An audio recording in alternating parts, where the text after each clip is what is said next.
হাত পেতেছে, দেখি আপনি ছেলের জন্য কি এনেছেন। মা কি করলো, আঁচলে বেঁধে একটা চিঠি টিকে নিয়ে গিয়েছিল। আঁচল থেকে তাড়াতাড়ি করে চিঠিটা খুলে হেডমাস্টারের হাতে দিয়ে বললো, মাস্টার মশাই, আমার ছেলে এলে এই চিঠিটা আপনি দিয়ে দেবেন। এই যে চিঠিটা মা মাস্টার মশাইয়ের হাতে তুলে দিয়ে যখন বাড়ি ফিরলো, বাড়ি ফেরা যাওয়ার সঙ্গে সঙ্গে মা আমার শেষ নিঃশ্বাস ত্যাগ করলেন। ভেবে দেখেছে, যে ছেলেকে মা 10 মাস 10 দিন গর্ভে ধরে, সেই ছেলে একটা দিন মা বলে পরিচয় দিল না, মা বলে ডাকলো না। একমাত্র ছেলের কষ্ট মা বুঝি। আমরা যখন মায়ের গর্ভে ছিলাম কেমন ভাবে, পা দুটো উপর দিকে, মাথাটা নিচের দিকে, এইভাবে ছিলাম। মায়ের গর্ভে 32টা নারী পাক খেয়েছিলাম। যখন ছেলে ভূমিষ্ঠ হওয়ার সময় হয়, এক এক করে 32টা নারী ছিঁড়ে যায়, তারপরে ছেলে ভূমিষ্ঠ হয়। মার কত কষ্ট, কত যন্ত্রণা, কিন্তু সেই ছেলে একদিনও মাকে মা বলে ডাকলো না। সেই মা চলে গেল। 2 দিন বাদে ছেলে বিদেশ থেকে ফিরলো। বাবু আমার প্লেনে করে এলেন। প্লেন থেকে নেমে হাঁটতে হাঁটতে যখন স্কুলের মধ্যে প্রবেশ করছে, হেডমাস্টার এগিয়ে এসে বললো, দাঁড়াও তুমি। আচ্ছা, তোমার নাম কি? আদর্শ। হ্যাঁ মাস্টার মশাই, আমার নাম আদর্শ। আচ্ছা, তুমি কি জানো 2 দিন আগে তোমার মা মারা গেছে? শুনেছি মাস্টার মশাই, আমার মা মারা গেছে। বেশ, তোমার মা মৃত্যুর আগে এসেছিল আমার কাছে, তোমার জন্য একটা জিনিস রেখে গেছে দেবার জন্য। ছেলে তাড়াতাড়ি করে হাত পেতেছে, দেখি মাস্টার মশাই আমার মা কি রেখে গেছে। ছেলে মনে মনে ভেবেছে, মা মৃত্যুর আগে কোনো গোপন সূত্রে টাকা পয়সা বিষয় সম্পত্তি জমিয়েছিল। ছেলে হাত পেতেছে, তাড়াতাড়ি করে মা কি করলো, মাস্টার মশাই মায়ের দেওয়া চিঠিটা পকেট থেকে বের করে ছেলের হাতে তুলে দিল। ছেলে চিঠিটা খুলে পড়ছে। চিঠিতে মা কি লিখেছে জানেন? বুক ফাটা যন্ত্রণায় চোখের জলে লিখে দিয়ে গেছে, বাবা আদর্শ, ভগবানের কাছে অনেক প্রার্থনা নিবেদন করে তোকে লাভ করেছিলাম। যেদিন তুই জন্ম নিবি, তোর পিতা আশা করে তোর নাম রেখেছিল আদর্শ। যেদিন তোর বাবা মারা গেল, আমি ভগবানের কাছে প্রতিজ্ঞা করেছিলাম, তোকে আমি মানুষ করবো, করেছি বাবা। বুকে রক্ত তুলে, মাথার ঘাম পায়ে ফেলে, রক্ত জল করে তোকে গড়ে তুলেছি। কিন্তু তুই বাবা মাকে একদিনও মা বলে ডাকতে পারলি না, সমাজের বুকে পরিচয় দিতে পারলি না আমি তোর মা। তোমার একটা চোখ নাই, একটা চোখে দেখতে পারি না বলে লজ্জায় মা বলে ডাকতে লজ্জা পেলি। ছোটবেলা থেকে বড় হলি, ওই একদিনও তো জিজ্ঞাসা করলি না যে মা তোমার একটা চোখ নাই কেন, একটা চোখ গেল কোথায়, একটা চোখে দেখতে পাও না কেন? শোন বাবা আদর্শ, ছোটবেলায় তুই একদিন খেলাধুলা করতে করতে বাবা তোর একটা চোখ নষ্ট হয়ে যায়। ডাক্তার বাবু দেখে বলেছিল, এই ছেলের একটা চোখ পুরো নষ্ট হয়ে গেছে। 6 ঘন্টা সময় আছে, যদি এই ছেলের জন্য কেউ চোখ দিতে পারে, এই ছেলে আমার চোখে দেখতে পারে। আমি মা হয়ে থাকতে পারি, আমি মা হয়ে না থাকতে পারি, একটা চোখ তুলে দিয়ে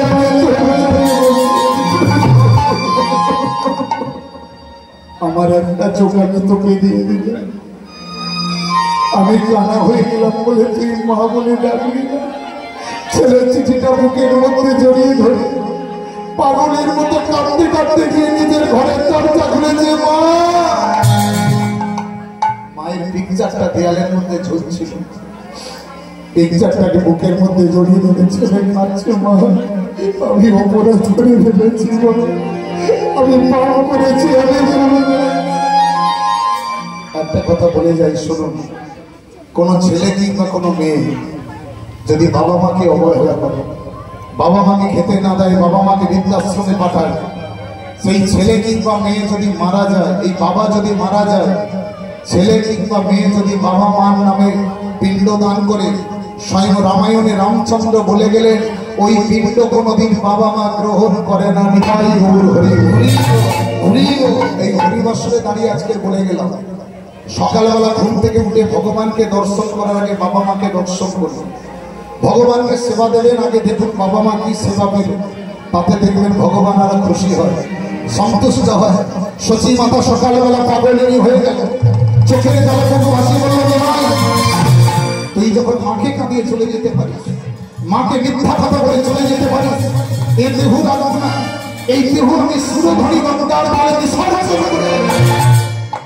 সকালবেলা সেই সচিমাতা ছুটতে ছুটতে এসে সুরধনী গঙ্গার জলে প্রাণ বিসর্জন করবে, দেহ ত্যাগ করবে। পিছন থেকে নিত্যানন্দ এসে মাকে বাধা দিল, মা এ তুমি কি করছো? নিমাই চলে গেল বলে সুরধনী গঙ্গার জলে প্রাণ বিসর্জন করছো? নিমাই তোমার ছেলে আর নিতাই তোমার ছেলে নয়, তুমি কি আমাকে ছেলে বলে মানো না? সচিমাতা বলেছিল, নিতাই তুই আমার ছেলে আর নিমাই আমার ছেলে, কিন্তু নিমাই ছাড়া অন্ধ বাবা, নিমাই ছাড়া দুর্বল, যে কোনো উপায়ে যে কোনো ভাবে তুই আমার হারানো নিমাইকে তুই আমার মুখে ফিরিয়ে দে। এই নিত্যানন্দ মায়ের চরণখানা জড়িয়ে ধরে কথা দিয়েছিল, যতদিন না তোমার নিমাইকে তোমার কোলে না ফিরিয়ে দিতে পারি, এই মুখ আমি তোমার কাছে আর কোনোদিন ফিরিয়ে আনবো না। এই নিতাই চার চললো ভাই নিমাইয়ের খোঁজে, নিত্যানন্দ নিত্যানন্দ নিত্যানন্দ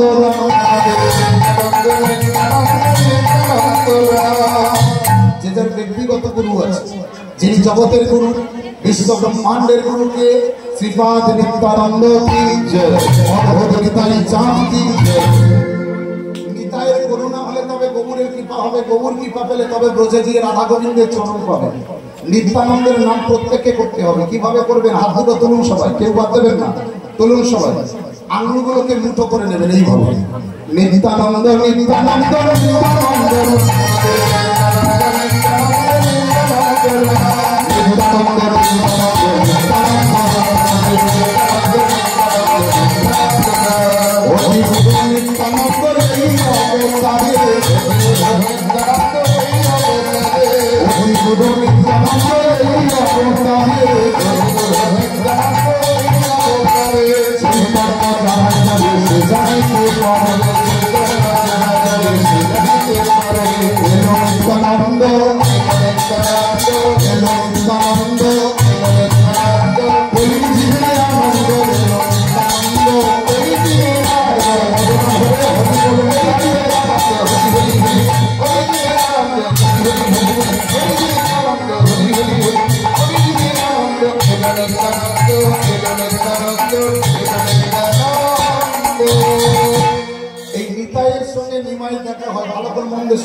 নিতাইয়ের মিথ্যা প্রলোচনায় পড়ে নিমাইকে ফিরে আসতে হয় মায়ের কোলে। আর মা বলেছিল, বাবা নিমাই তুই যে নামের মধ্যে মেতে উঠেছিস, যে নামের খেলায় খেলতে শুরু করেছিস, তোকে লোহার শিকল দিয়ে আমি বেঁধে আটকে রাখতে পারবো না, ঘরের দরজা বন্ধ করে বন্দি করে রাখতে পারবো না। তুই যদি একান্তই নদীয়া নবদ্বীপ ত্যাগ করে চলে যেতে চাস, নীলাচলের পথে চলে যাও, পুরীধামে চলে যাও। এই লীলা শুরু হচ্ছে। আজকে যে লীলার বিষয়বস্তু নিয়ে আলোচনা করবো, আজকের আমার লীলার বিষয়বস্তু হবে বন্ধুরূপে জগন্নাথ। লীলার মধ্যে যদি কিছু ভুল ত্রুটি করে থাকে, বাবা নিজের সন্তান ভেবে ছোট্ট ভাই হিসাবে ক্ষমার চরণে ঠাঁই দেবেন। চলো লীলায় প্রবেশ করি।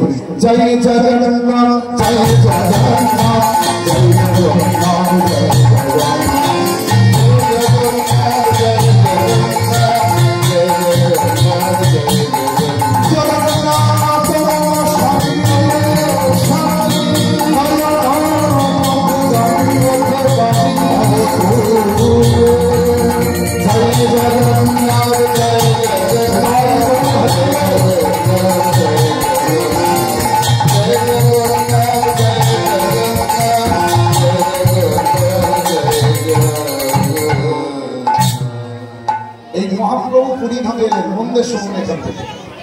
পুরীধামে এলেন, মহাপ্রভু জগন্নাথ মন্দিরে প্রবেশ করলেন।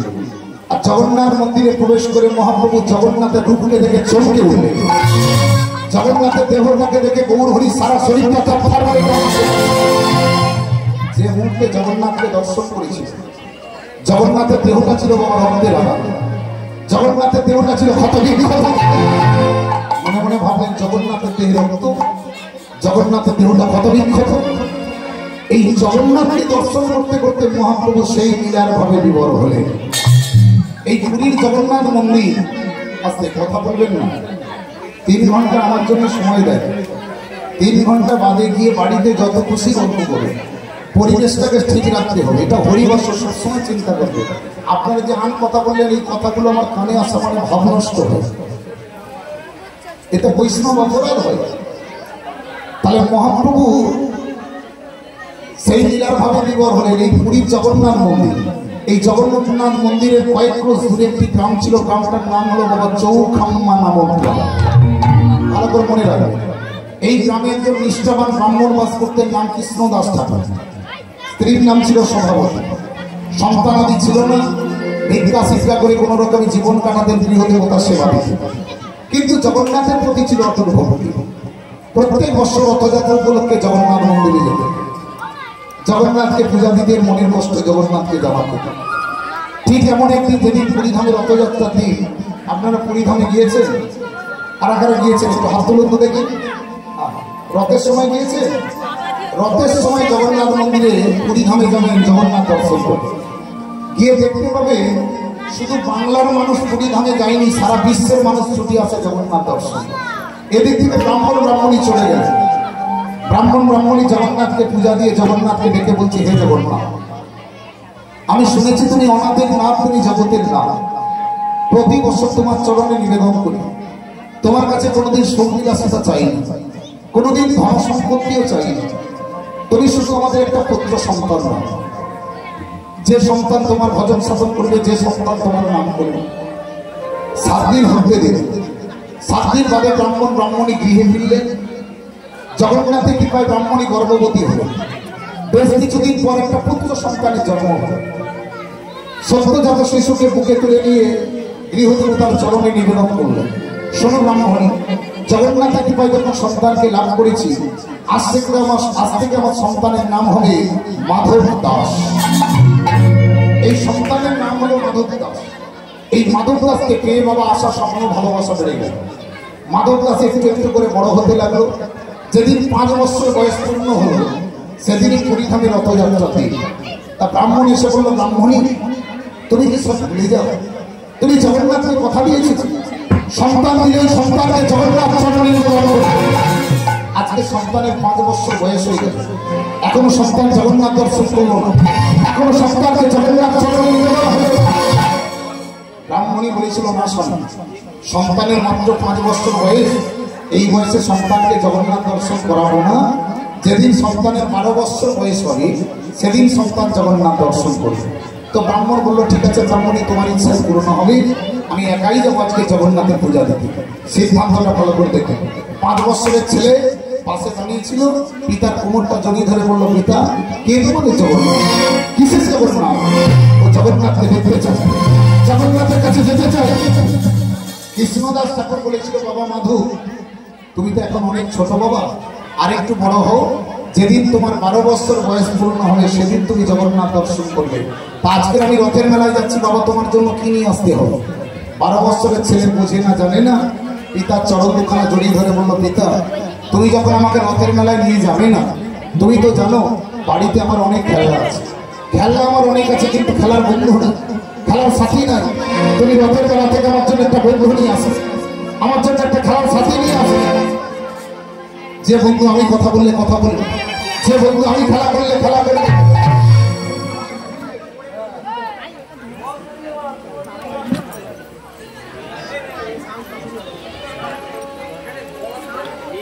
যে বন্ধু আমি কথা বললে কথা বলবে, যে বন্ধু আমি খেলা করলে খেলা করবে, আর যে বন্ধু আমি সেবা নিলে সে বন্ধু সেবা নিবে।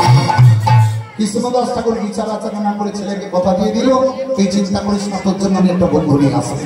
কৃষ্ণদাস ঠাকুর চলে গেল জগন্নাথ মন্দিরে, পূজা দিলেন, সারাদিন হতে দিলেন। সন্ধ্যা হয়েছে, বাড়ি ফিরেছে। আর বাড়ি ফিরে যা 5 বছরের ছেলেটা গিয়ে পিতার কাছে হাত পাঠাতে দিয়েছে, দাও আমার বন্ধু, দাও আমার খেলার সাথী দাও। আচ্ছা, পুরীধামে কারা গিয়েছে? গিয়েছে পুরীধামে দেখেছেন জগন্নাথের ছোট ছোট কাঠের মূর্তি বিক্রি হয়েছে। কৃষ্ণদাস ঠাকুর কি করলেন? ঝোলা থেকে একটা জগন্নাথের ছোট কাঠের মূর্তি বের করে ছেলের হাতে তুলে দিলেন। শোন বাবা, আজ থেকে এই তোর খেলার সাথী আর এই তোর খেলার বন্ধু। ছেলে জগন্নাথকে দেখছে আর বলছে, পিতা, তুমি কাকে দিয়ে? আমি তো বন্ধু চেয়েছিলাম, আমি তো খেলার সাথী চেয়েছিলাম। আরে বাবা, এ কি করে আমার খেলার সাথী হল? এ কি করে আমার বন্ধু হল? এ বন্ধু আমি চাই না। মাধব দাস কি করলো? জগন্নাথের কাঠের মূর্তিটাকে নিয়ে বাড়িতে যখনই মাটিতে আছাড় দিয়েছে, মা পাশে দাঁড়িয়েছিল, সহ্য করতে পারলো না, সন্তানের গালে একটা টেনে থাপ্পড় বসিয়েছিল। এতে কি করবি? এই জগন্নাথের জন্য তোকে লাভ করেছি, আর সেই জগন্নাথকে তুই মাটিতে আছাড় দিলি। কৃষ্ণদাস ঠাকুর বলল, ব্রাহ্মণী ওকে মারছ কেন? ও তো জীবনে জগন্নাথ দেখেনি, আর জগন্নাথের মহত্ব কি জানে, ওকে বোঝাতে হলো। এই কৃষ্ণদাস ঠাকুর ছেলেকে বুকের মধ্যে জড়িয়ে ধরে কিভাবে বোঝাচ্ছে দেখুন। বাবা মাধব, যাকে তুই মাটিতে আছাড় দিলি, যার হাতগুলো কাটা কাটা, চোখগুলো বড় বড়, কে জানিস বাবা? আমি বলছি ভালো করে মনে দেখো। মুকুন্দ মাধব গোবিন্দ কেশব মাধব। মায়েরা উলুধ্বনি করবেন, হরিধ্বনি করবেন বাবারা। হরি হরি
একটা মনে বুঝবেন, কথা বলবেন বুঝতে পারবেন না। উঁচু নিচু যত ছিল প্রেম জলে ভাসাইল পুরাই আমার দয়ালো ঠাকুর। বলছে উঁচু নিচু যত ছিল প্রেম জলে ভাসাইল ওরা আমার দয়া ঠাকুর। আপনারা কোথায় বসে আছেন? কোথায়? বৃন্দাবনে না মাটির ওপর বলে দিনে? আপনারা মাটির ওপর বলে দিনে বসে আছেন। উপরের মায়েরা দেখুন বেশি দামি টিকিট কেটেছে, উঁচু চেয়ার পেয়ে গেছে। তাহলে আপনাদের মনে কিঞ্চিত দুঃখ। দুঃখটা কি? না আমাদের থেকে ওনারা দামি বলে উঁচু জায়গায় উঠেছে, কিন্তু না বাবা, এখানে কোনো দামির গল্প হবে না। এটা মিলন ক্ষেত্র, মিলন মেলা। গৌর সুন্দর বলেছে সংসারে আমার একটা, আমার সংসারে কি বা নিচ্ছু কি বা নিচ্ছু, কে ধনী কে গরিব, কে মুচি কে মেথর, কে মাতার, কে বৈষ্ণব, কে ব্রাহ্মণ, আমার সংসারে কোনো ভেদাভেদ নাই। আমার সংসারে সবাই সমান। পদকর্তা কলম দিলেন, কি বললেন? নিতাই চাঁদের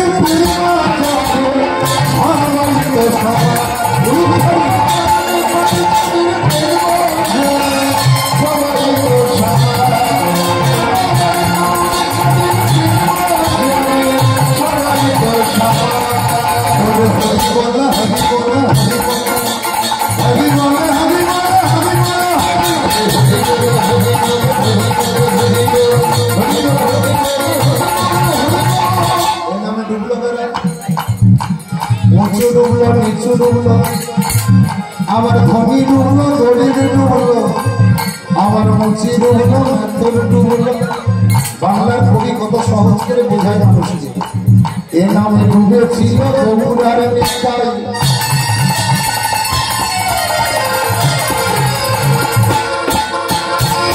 আবেগ ভাবে ডুবলো দেখো মাতার জগাইয়ার মাথা।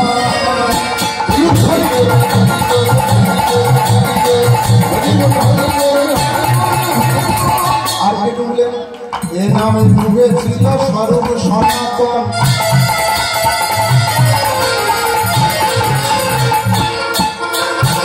আর ভাবি ডুবল দেখো আমার দেবাসী।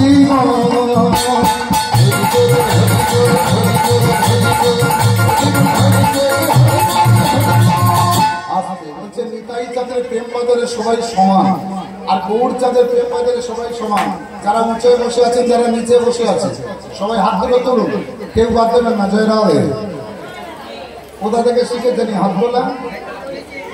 বলে কীর্তনিয়ারা বলে যায় খালি হাত তুলে বসে থাকে। হাত কিভাবে তুলতে হয় তার মধ্যে বিচার আছে, আচার আছে। হাত কিভাবে তুলেছেন? এইভাবে। এভাবে কারা হাত তোলে?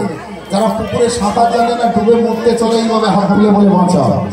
কিন্তু গৌরনীতাই কোনোদিন এভাবে হাত তোলে না। গৌর তারও সামনে রাখতে আছে। গৌরনীতাই কিভাবে তোলে? এইভাবে। কেন? আপনাকে বিজ্ঞান মতে যুক্তি দিয়ে যায়। আপনি যখন এভাবে হাত তুলবে, ভগবান যদি কিছু দেয় আপনি ধরবেন কি করে? তো ফসফর পড়ে যাবে। তাহলে এইভাবে তুলুন, ভগবান যা দেবে রয়ে থাকবে। এটাই হলো আত্মসমর্পণ, আত্মনিবেদন, মানে ভগবানের কাছে সারেন্ডার হচ্ছে। দেখুন একটা কথা বলে যাই, একটা ফুটবল খেলতে গেলে বড় মাঠ লাগে, একটা ক্রিকেট বল খেলতে গেলে বড় মাঠ লাগে। আমি যে বড় খেলা শিখিয়ে দিয়ে যাবো, বড় মাঠটা লাগে না। হবে এসেছি একা, যেতে হবে একা, সঙ্গের সাথী 3.5 হাত। ভগবান বলেছে জীবনে দুবার হাসি। দুবার হেসেছিল কখন? বাবা মায়ের একটি মাত্র ছেলে কঠিন অসুখ করেছে, কলকাতার বড় নার্সিং হোমে নিয়ে গেলেন। ডাক্তারবাবু দেখে বললো চিন্তা করো না গো, এ ছেলে যখন আমার কাছে এসে পড়েছে গ্যারান্টি দিচ্ছি এ ছেলে বেঁচে বাড়ি দিবে। ভগবান তখন হাসছে। কেন হাসলো? ভগবান বলে ডাক্তার তুই কদিন বাঁচবি, তোর নিজেরই কোনো গ্যারান্টি নেই, আর ছেলের গ্যারান্টি দিচ্ছিস কি করবো? আর কখন হেসেছিল? বাবা মায়ের দুটো ছেলে, বাবা 5 দিকে জায়গা রেখে মারা গেছে, 2 ভাই মারামারি শুরু করেছে। বলে আমি বেশি নেবো, বলে আমি বেশি নেবো। ভগবান হাসছে। বলে কেন? ভগবান বলে বেশি নিবি বলে এত মারামারি?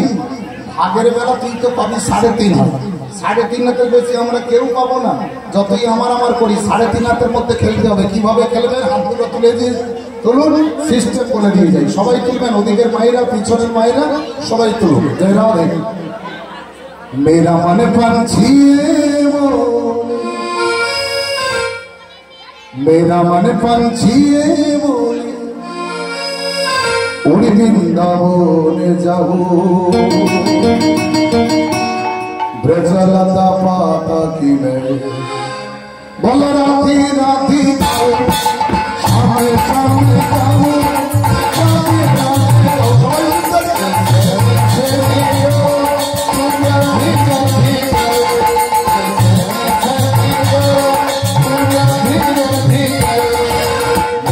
মানে পাচ্ছি বলে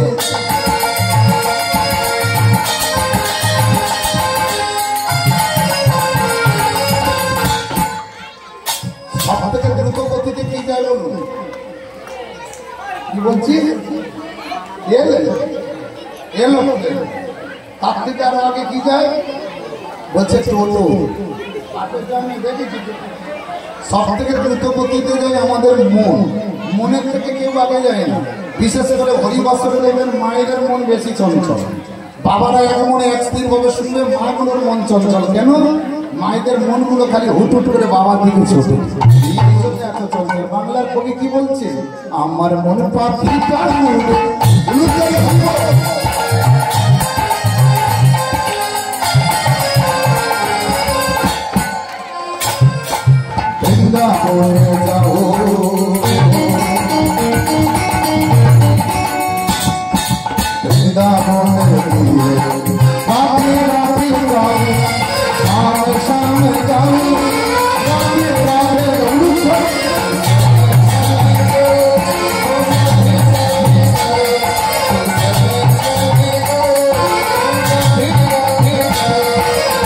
ভগবান কোথায় আছে?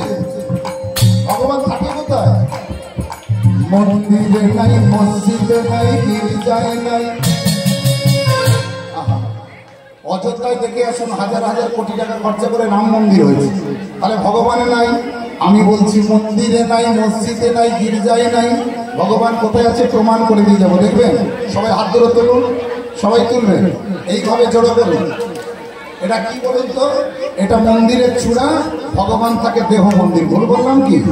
সোনার সিংহাসনে নাই, শ্বেত পাথরের মন্দিরে নাই, ভগবান থাকে দেহ মন্দির। বাংলার কবি কি বললেন? দিল মে তু শাসনে তু দিবানা, দিল মে তু শাসনে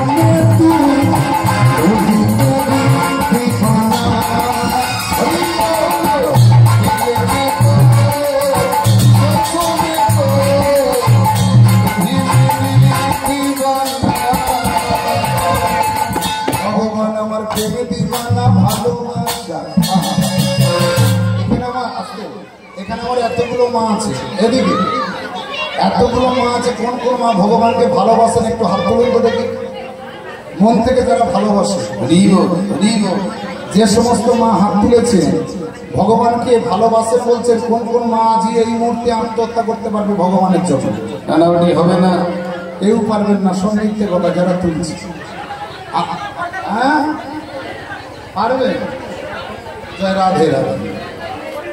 এত বছর কীর্তন করছে এই মা গ্যারান্টি দিচ্ছে, বলছে আমি পারবো। আচ্ছা, ভগবান কাছে ভগবানকে ভালোবেসে আত্মহত্যা করতে হবে না। কোন কোন মা ভগবানকে কাছে পেতে চান একটু হাত তুলুন দেখে। যারা কাছে পেতে চান একটু তুলে থাকুন। যে সমস্ত মা ভগবানকে কাছে পাওয়ার জন্য হাত তুলেছেন, পাবেন অবশ্যই। তার আগে একটা ব্রত পালন করতে হবে। ব্রতটা কি না, মায়েদের কুলোটা হতে হবে। কুলোটা মানে স্বামী থাকবে কিন্তু পরপুরুষের কাছে যেতে হবে। ওই যারা যারা তুলেছেন ওই তুলুন তো দেখি কত ক্ষমতা হয়ে গেল। আচ্ছা, এখানে হালকা জ্ঞান হচ্ছে। এখানে যে সমস্ত বাবার আছে, দাদার আছে, ভাইয়ের আছে, কে কে ভগবানকে কাছে পেতে চান একটু হাত তুলতে দেখি। বাবা কে আছে? কই কেউ তোলেনি নাকি? তুমি তুলেছো? আচ্ছা, তুমি ভগবানকে কাছে পাবে, তার আগে আরো বড় কঠিন ব্রত পালন করতে হবে। ব্রতটা কি? তোমাকে সর্বপ্রথম কি করতে হবে? যুবতী নারীর কোলে ঝাঁপ দিতে হবে, যুবতী নারীর মুখে চুন খেতে হবে। যুবতী নারীকে আসতে, যুবতী নারী কাকে বলা হয়? যার বয়স কমে না, আজও পড়ে না। কে? পতিত পাবনী মা গঙ্গা। আপনি যে কোনো তীর্থস্থানে যান, সর্বপ্রথম আপনাকে গঙ্গার মুখে ঝাঁপ দিতে হবে, আর গঙ্গার জলকে অঞ্জলি করে বদনে চুম্বন করতে হবে, হবে না? আর মায়েরা ভয় পাচ্ছেন কেন? স্বামী থাকতে পরপুরুষের কাছে যেতে হবে। রাসলীলার কথা মনে পড়েনি? বৃন্দাবনের ব্রজগোপীগণ স্বামী ছেড়ে কোন ছেড়ে রাত দুপুরে রাসমঞ্চে একটা পরপুরুষের কাছে ছুটে গিয়েছিল। কে? স্বয়ং ভগবান শ্রীকৃষ্ণ। এই জগতে প্রকৃত পুরুষ হলো ভগবান কৃষ্ণচন্দ্র, যার 64টা গুণ ছিল। আস্তে কথায় কি বলে? সংসার সুখের হয়, হ্যাঁ, মোবাইলের গুণ, রমণীর গুণ। সংসার সুখের হয় রমণীর গুণে। বাবারা খেটে খেটে মাথা চুল উঠেই যায়, আর সংসার সুখের হয় রমণীর গুণে। শুনে রাখো, বর্তমানে দেখুন সেই রমণীগুলো 5,000 6,000 টাকা চুলের কেজি শুনে গোপনে কাঁচি মারতে শুরু করেছে। বলে চুল বড় রেখে লাভ নাই। শুনে রাখুন, যে রমণী মাথার চুল বিক্রি করে সংসারের সুখ খোঁজে, ও সংসার জীবনে সুখের নয়, নরকে পরিণত হয়। যে ব্যক্তি সকাল 6টা থেকে 9টার ভিতরে স্নান করে ভগবানকে সেবা দেবে, তার দেবত্ব কুলে জন্ম হয়। 9টা থেকে 12টার মধ্যে স্নান করে ভগবানকে সেবা দেবে, মনুষ্য কুলে জন্ম পাবে। যে ব্যক্তি বেলা 12টা থেকে 3টের ভিতরে স্নান করে ভগবানকে সেবা দেবে, মধ্যাহ্নকাল পেরিয়ে গেলে ভগবান সেবা নেয় না, তাকে অসুর কুলে জন্ম নিতেই হবে। 12টার পর ভগবানকে সেবা দেবেন না, তাতে ভগবান খুশি হয়। কিন্তু 12টার পরে ভগবানকে সেবা দিলে ও সেবা অসম্পূর্ণ, তাকে অসুর কুলে জন্ম নিতে হবে। এমনি কথায় কি বলে? স্বামীর মঙ্গলের জন্য স্ত্রীরা স্ত্রীতে সিঁদুর পরে। আমি ছোটবেলা থেকে দেখে এসেছি, আমার কাকিমা, জেঠিমা, আমার মায়েরা শীতে সিঁদুর পরতো, সিঁড়া সিঁড়ি। এখন আবার স্বামীর মঙ্গলের জন্য মায়েরা শীতে সিঁদুর পরে আর খেয়া দেয়, আর খেয়া দিয়ে আবার চুলে ঢাকা দিয়ে দেয়। শুনুন, জেনে রাখুন, সিঁদুরটা পড়তে হয় ব্রহ্মতলার সিঁড়ে। যে সিঁদুর এই সাইডে পড়ছেন, এক সময় সাইডে নামতে নামতে এই সিঁদুরটা কোনদিন বগলের তলায় চলে যাবে, বুঝতে পারবেন। শুনুন, যত সিঁদুর মাথার তেলা থেকে নিচের দিকে নামছে, জানবেন যে স্বামীর পরমায়ু এক এক করে কমে যাচ্ছে, নিজের হাতে স্বামীকে খুন করতে চাইছে। স্বামীর সিঁদুর মঙ্গলের জন্য কোনোদিন সাইডে নয়, স্বামীর অমঙ্গল। সমবেত ভক্তমন্ডলী, ভক্তিমতী মায়েরা, এখানে আমার এতগুলো মায়েরা আছে। সত্যি কথা বলুন তো, বাড়িতে সকালবেলা ঘুম থেকে উঠে সর্বপ্রথম কি কর্ম করেন? কি কাজ? বাড়ির কাজ কি? কি কর্ম করে? জল ছাড়া দেন। কি জল দেন? গরু আছে, তাহলে গরু দুদিন পরে আর পাবেন না, তাহলে গরুও থাকবে না, গোবরও থাকবেন না। আপনি গঙ্গা জল দেবেন, পুকুরের জল দেন, কলের জল দেবেন, কখন দেবেন? কখন? সকাল 7টায় হয়, 8টায় হয়, দেবেন কখন? সকালবেলা ঘুম থেকে উঠে সূর্য উদয়ের আগে জলটা ছাড়া দিতে হয়। ভালো করে জেনে রাখুন, সূর্যের আলো উঠে গেলে, সূর্যের আলো যেখানে পড়বে, আপনার হাতের এক ফোঁটা জল সূর্যের আলোর মধ্যে পড়ে গেলে শুধু মহা পাপে লিপ্ত হবেন না, 7 জনম মানুষ জন্ম আর হবে না। সূর্য উদয়ের আগে জলটা ছড়া দিলেন, তারপর কি করে ঝাড়ু দেন, ঝাড়ু দেওয়া হয়ে গেল। তারপরে যে মায়েদের কাঁচা ঘর চলতি ভাষা বলে নেতা, যাদের পাকা ঘর মোচা, এখন আবার মায়েদের সুযোগ সুবিধা বেশি করে দিয়েছে, বড় বড় লাঠি করে দিয়েছে। সকালবেলা ঘুম থেকে উঠে খালি লাঠি ঠেলাঠে। শোনুন, যাদের পাকা ঘর আছে দিনে 2বার 3বার মোছে, ঘরটা পরিষ্কার হয়। কোনোদিন ভেবে চিন্তে দেখেছেন যে ভেতরের ঘরে ময়লা আছে, এটা কে পরিষ্কার করবে? বাহ্যিক জগতের ঘরে এত পরিষ্কার করতে লাগে না। ভেতর পরিষ্কার, দুনিয়া পরিষ্কার, মন পরিষ্কার, সর্বস্ব পরিষ্কার। আপনি এখান থেকে হাঁটবেন, সরকার রাস্তা করে দিয়েছে। ভগবানের কাছে যাবেন, রাস্তা সরকার বানিয়ে দেবে? নিজেকে বানাতে হবে। কিভাবে করবেন? সিস্টেম আমি বলে দিয়ে যাই। 1 মাস করবেন, আমার কথা শুনে 1 মাস করুন। জীবনের পরিবর্তন না এলে আমাকে বলবেন। কি করবেন? সকালবেলা ঘুম থেকে উঠে সূর্য উদয়ের আগে জলটা ছড়া দেবেন, তারপর ঝাড়ু দিলেন, তারপর নেতা হোক আর মোচা হোক আর লাঠি হোক নেবেন। যতক্ষণ কর্মটা করবেন শুধু বদন ভরিয়া কনিষ্ঠ ভাবে এক মনে এক প্রাণে গাইবেন। কি গাইবেন? ভজ গৌরাঙ্গ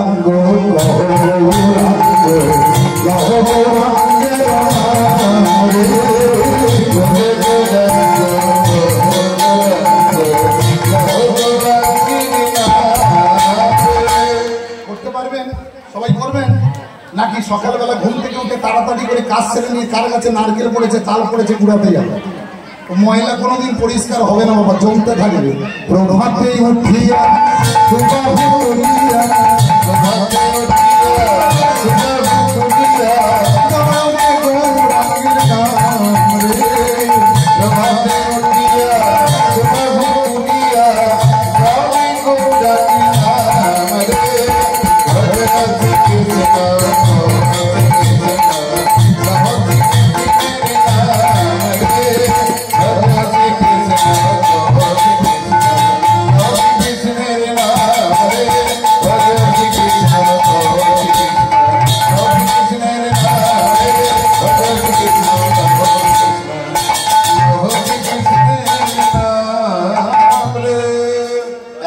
করবেন। জীবনের পরিবর্তন না এলে আমাকে বলবেন, মন প্রাণ দিয়ে বলবেন। তাহলে আজকে ভালো করে শুনুন, কৃষ্ণদাস ঠাকুর কি করলো? জগন্নাথের সেই কাঠের মূর্তিটাকে নিয়ে ছেলের হাতে তুলে দিল। যে জগন্নাথ একটা জড় পদার্থ, নড়ে না, চড়ে না, কথা বলে না, সেই জগন্নাথকে বন্ধু হিসেবে মেনে নিল। 1 দিন গেল, 2 দিন গেল, 3 দিনের মাথায় মা কি করলো? গৃহদেবতার সেবা দিল। গৃহদেবতার সেবা দিয়ে, গৃহদেবতার প্রসাদ নিয়ে মা চলে গেল ছেলের কাছে। বাবা মাধব, এই প্রসাদটা বাবা সেবা দেয়। মা ছেলের হাতে প্রসাদ তুলে দিয়ে মায়ের মনে সন্দেহ জেগেছে যে ছেলের প্রসাদ নিয়ে আজকে কি করে আমি দেখব। মা কি করলো? দরজার আড়ালে দাঁড়ালো। ছেলের প্রসাদ নিয়ে চিন্তা করলো, আজকে এই প্রসাদ আমি আমার জগন্নাথকে সেবা দেব। আমার জগন্নাথ যদি এই প্রসাদ সেবা নেয়, তবেই যাবো আমার জগন্নাথ আমাকে বন্ধু হিসাবে মেনে নিয়েছে।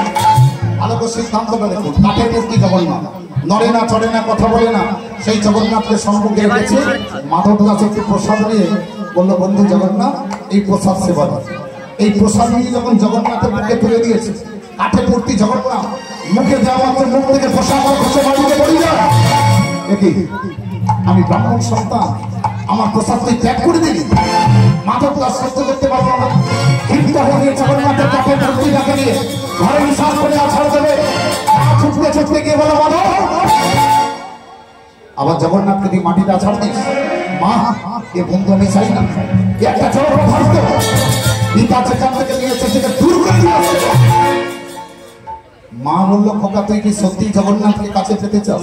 হ্যাঁ, এই জগন্নাথকে আমি কাছে যেতে চাই। মা বললো, তোকে আমি সেই রাস্তা দেখিয়ে দেবো, তুই চলে যাও, গঙ্গার জলে ডুবে আয়। 5 বছরের ছেলেটা মাকে প্রণাম করে গঙ্গার জলে ডুবতে গেল। যে সমস্ত মা এবং বাবারা হরিবাসরে গন্ডি দেবেন,